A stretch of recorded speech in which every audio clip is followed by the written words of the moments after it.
নাজিরাবাদে ২৭ জনের মৃত্যুর ৩.৫ মাসের মধ্যেই তিল জ্বলার মতন ঘটনা ঘটে গেল। কালকের মধ্যেই তদন্ত কমিটিকে রিপোর্ট জমা দেওয়ার নির্দেশ দেওয়া হয়েছে।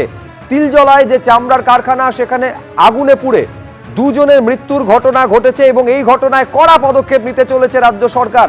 আরো বিস্তারিত জানার জন্য সরাসরি নিউজ রুমে যাব। অতনু হালদার আমাদের প্রতিনিধি রয়েছেন। অতনু, কি খবর রয়েছে?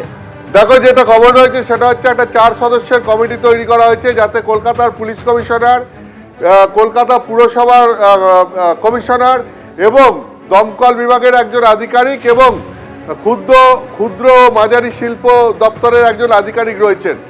এই 4 জন আধিকারিককে নিয়ে একটা কমিটি তৈরি করা হয়েছে, যে কমিটিকে বলা হয়েছে আগামীকাল সকাল 11টার মধ্যে মুখ্যমন্ত্রীর কাছে এই ব্যাপারে বিস্তারিত রিপোর্ট পেশ করতে, এবং সেই রিপোর্টের পরই এই ব্যাপারে রাজ্য সরকার তার প্রয়োজনীয় পদক্ষেপ নেবে।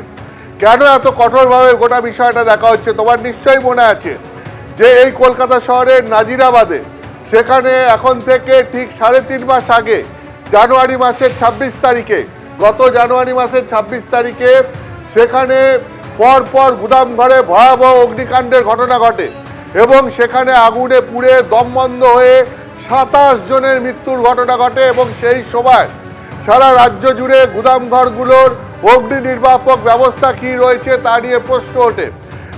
সেই সময় এই প্রশ্ন ওঠে যে একের পর এক ঘটনা ঘটে যায় এবং তারপর সরকার ব্যবস্থা নেওয়ার নানান প্রতিশ্রুতি দেয়, কিন্তু কোনো ব্যবস্থা শেষ পর্যন্ত নেওয়া হয় না।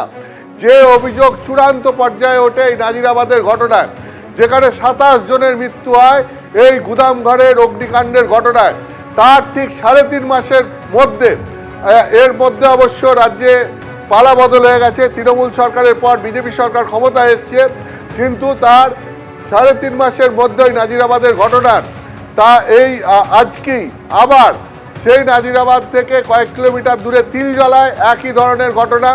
এখানেও একটা জায়গায় ব্যাগ তৈরির কারখানা চলতো এবং সেখানে আগুন লেগে যায়। সেই আগুনে যে ব্যাপক ধোঁয়া হয়, সেই ধোঁয়ায় আতঙ্কে ভয়ে 5 জন মানুষ তারা গিয়ে বাথরুমে আশ্রয় নেন এবং সেখানে দম বন্ধ হয়ে প্রত্যেকেই মৃতপ্রায় হয়ে যান। হাসপাতালে 5 জনকে নিয়ে যাওয়ার পর 2 জনের মৃত্যু হয়, আর 2 জন এখন ভেন্টিলেশনে রয়েছেন, আর একজনেরও চিকিৎসা চলছে। ফলে সেই ভয়াবহ ঘটনা আবার ঘটল কলকাতা শহরের বুকে 3.5 মাসের মধ্যে। এক্ষেত্রে প্রাথমিকভাবে পুলিশ এবং পুরসভার রিপোর্ট থেকে যেটা জানা গেছে এখনো পর্যন্ত, সেটা হচ্ছে এখানে সম্পূর্ণ বেআইনিভাবে এই কারখানা চলছিল।